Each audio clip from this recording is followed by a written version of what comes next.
find it very difficult. It's really the censorship that bothers me. Like, all these topics are being constantly censored. So it's like there's a lot of things I want to say, and to substantiate the premise of these things, it's easy to comment on someone else's perspective, and I can say, see, that's the perspective here. I can be critical of this. I can say this, that, and the other about this person's presentation, and it's substantiated by their words. But when that's being censored, to like outline what it is that I'm talking about, it's a whole process. You go like, okay, here's so and so, this is a video they made, these are what they were saying, and this is the criticism I had, and they were censoring. See, there's a whole lot of extra miles you have to go to outline that. You go, here's an example of the video I'm talking about, here's a clip of it, here is a summary of what they're saying, and here is my comment, and here it is being omitted.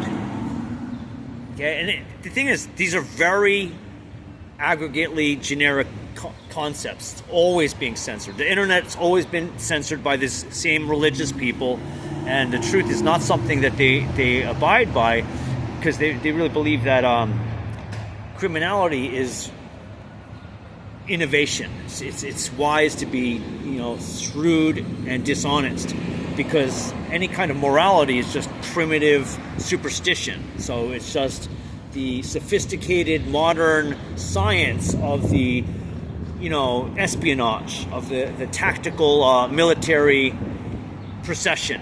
And you can see that the religious fanatics are like, yes, that's true, all that's understood truth, and that's why we stand with Israel, the most sophisticated science of the day, and that's God's glory on earth manifest. They literally are saying this. They're literally saying this. I just watched a video a guy made today. Literally what he says. He says, yeah, it's God's sophisticated potency in Israeli intelligence and their skillful military operations. They believe this, literally. So he believes that that's the alignment with the mysterious God of high. And meanwhile, the Bible actually describes the worldly people being convinced of these lies. Okay? As if it is God doing. So that, the example of Elijah and the false prophet is in the book of Revelations. And this is an important topic that's been censored since the internet's been around. And what they're really describing is Elijah, and Elijah with the Holy Spirit. Okay, that's the message of Christ. But the faithless, they see it as Pharaoh, as a wizard. So they see Elijah, and it's the false prophet. They say, see, look, it's a miracle worker of their imagination. They're using their imagination, and they're harmonizing their world events. That's how they view Elijah.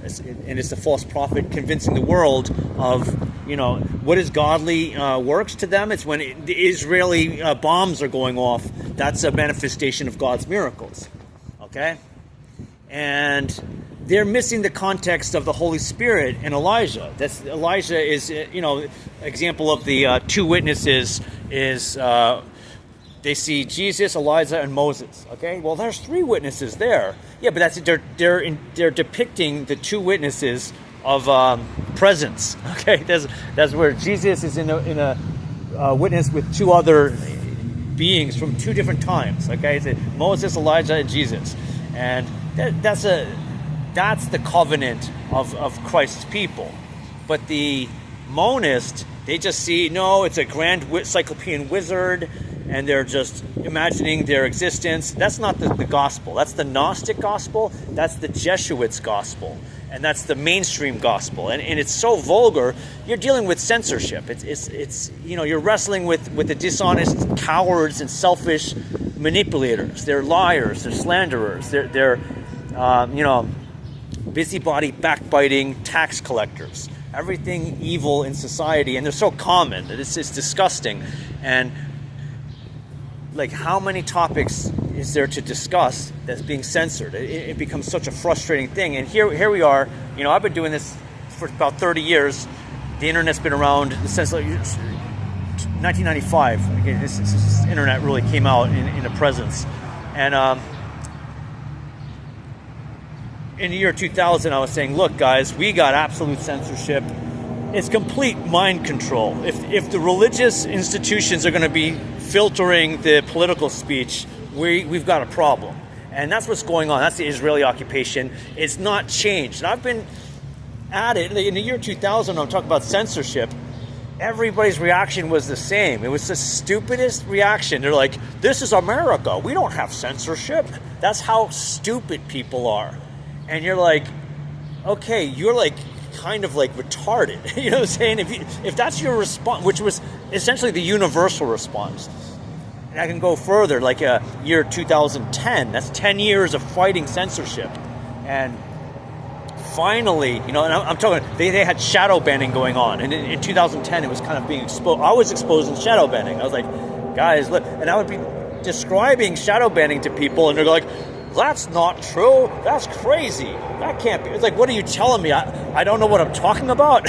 There's no such thing. What do you think I'm fabricating? How dumb are people? They're so religiously convinced that evil is good and it's all imagination.